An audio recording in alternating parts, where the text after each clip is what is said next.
Okay, 1, 2, 3, go.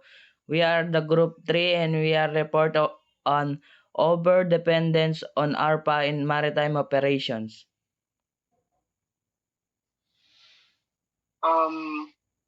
Abstract.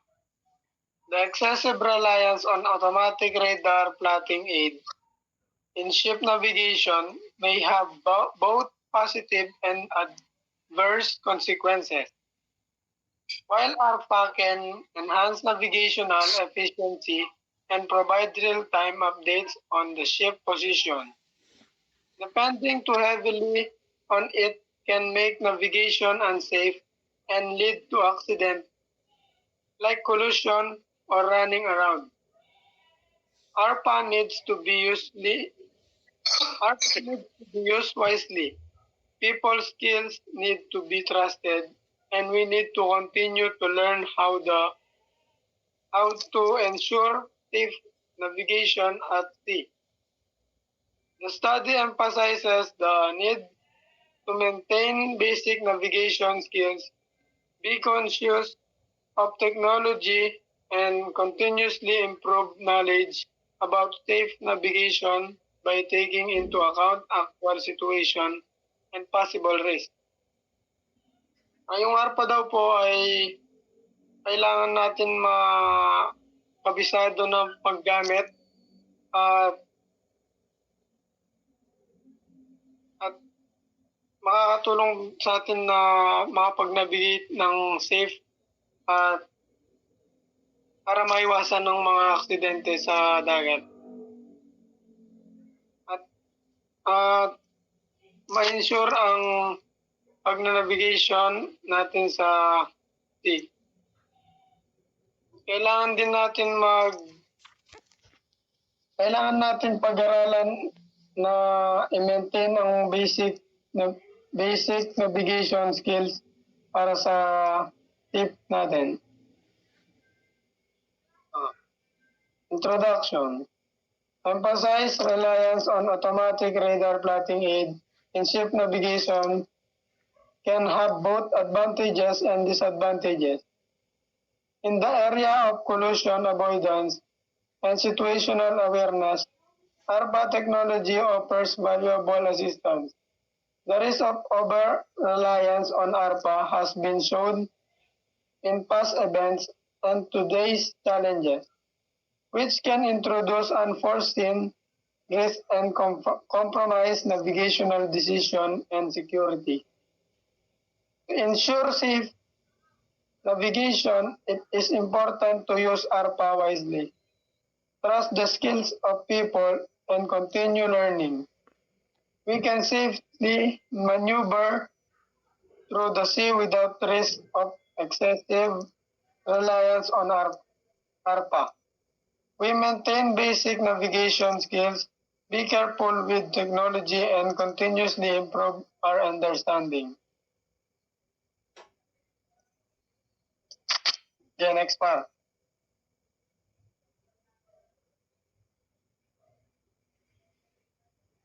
Tune in next. Yeah. Advantage of ARPA technology. Number 1, enhance situational awareness. ARPA provides real-time tracking of nearby vessels, aiding in collision avoidance and navigation planning.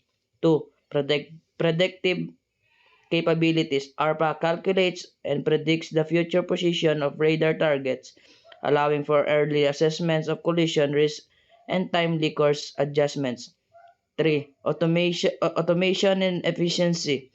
ARPA automates the process of target tracking and collision avoidance, reducing the workload on navigators and enhancing operational efficiency.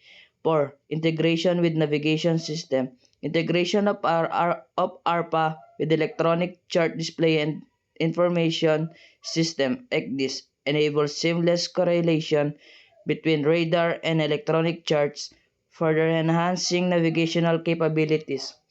Ang advantage ng ARPA ay pinapadali niya po ang trabaho ng mga opisyal sa barko tulad tulad na nga ng sinabi ko, ang ARPA po ay pwedeng niyang ipredict ang lokasyon ng barko at pwede rin makita sa ARPA ang latitude at longitude ng ating barko.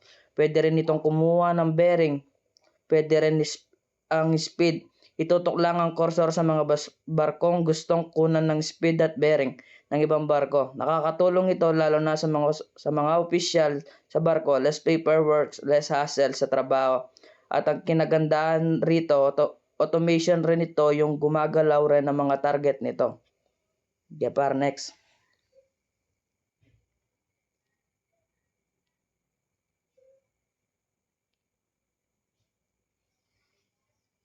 Next na par. Next, pare. Malayo pa pare, disadvantage. Alay pa, pare. Disadvantage of over-reliance on ARPA. Compliance and dependency. Over-dependence on ARPA may lead to compliancy among navigators who may neglect visual lookout of and fail to exercise good seamanship practices. Misinterpretation data. Complex ARPA displays and automated function can lead to misinterpretation of radar data, resulting errors, assumption about target movements and collision. Vulnerability to system failure. ARPA system are susceptible to technical malfunction, power outrages, or cyber attacks which can compromise navigation safety and require manual intervention. 4. Degradation of navigational skills. Over-reliance on ARPA may diminish in the proficiency of navigation in manual reading, manual radar plotting, celestial navigation, and other traditional seamanship skills, reducing their ability to navigate efficiency in case of failure emergencies. Yun daw pong disadvantage ng ARPA is yung pagwawalang bahala po daw sa yung sobrang paggamit ng ARPA, yung iba pong mga seaman ay nagwawalang bahala na po sa manual plotting na nauuwi po sa nakakalimutan po nila yung mag-plot. Tapos po nawawala po na hindi na sa sobrang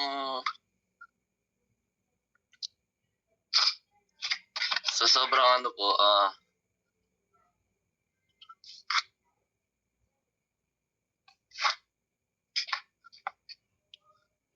ang ARPA system madaling kapitan ng technical malfunction, pagkawala ng kuryente or cyber attack na maaaring magkompromiso ng ang kaligtasan at nabigasyon na nanggagalingan ng manong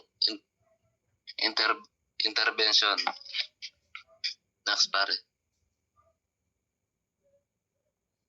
Daragdag ko lang po, yung disadvantage po ng ARPA, yung masyado silang nakasa sa ARPA at hindi na nila binibigyan ng sapat na pansin kung ano ang mangyayari sa paligid nila, ito ay pwedeng pagmulan na aksidente. At yung sailor po, kung masyado po silang nakasa sa ARPA, baka makalimutan nila kung paano mag-navigate ng manually at ito ay magiging problema kapag ang isang technology ay nasira. At kailangan dito mag-navigate ng manually.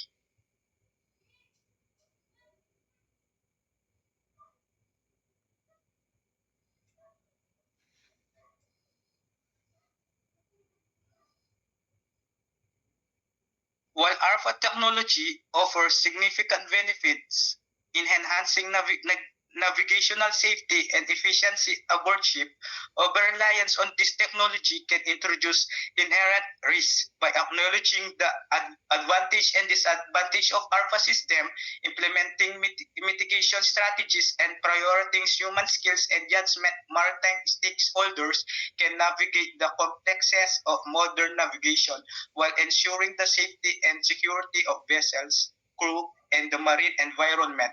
Striking a balance between technological advancement and traditional seamanship principles is essential for fostering a culture of safety, resilience, and continually improvement in the maritime industry.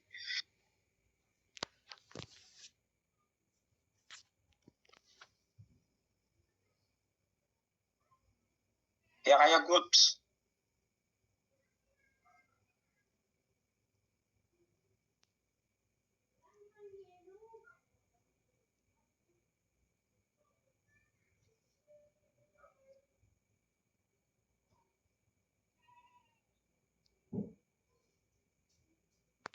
Mitigation, comprehensive training.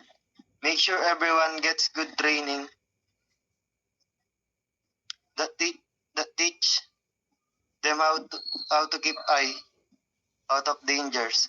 Use radar by hand and use of old-fashioned navigation skills as well as how to use ARPA.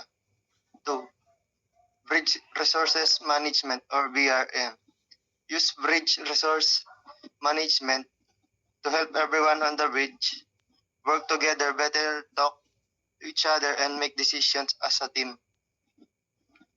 This makes accidents likely and keeps everyone safer. Redundancy and backup systems. Install redundant ARPA systems, backup power sources, and manual navigation equipment to ensure resilience against system failures and enhance operation.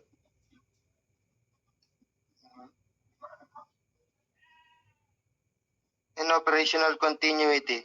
Continuous evaluation and improvement. Regularly assess navigational practices, review incident reports, and incorporate lessons learned into training and operational procedures to continually improve navigational and safety performance.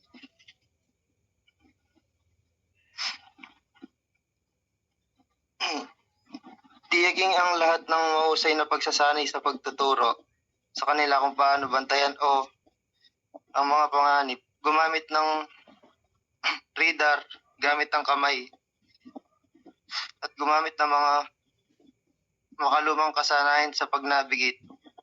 Pati rin kung paano gamitin ang ARPA.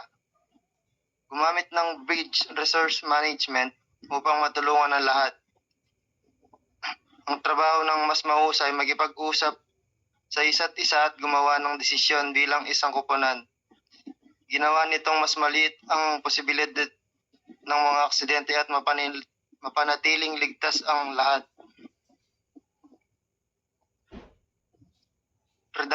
Redundancy backup system. Mag-install ng redundant ARPA system, backup power source, at manual navigation equipment para matiyak ang resilience laban sa mga pagkabigo ng sistema at mapahusay ang operational continuity. Patuloy na pagsuri at pagpapabuti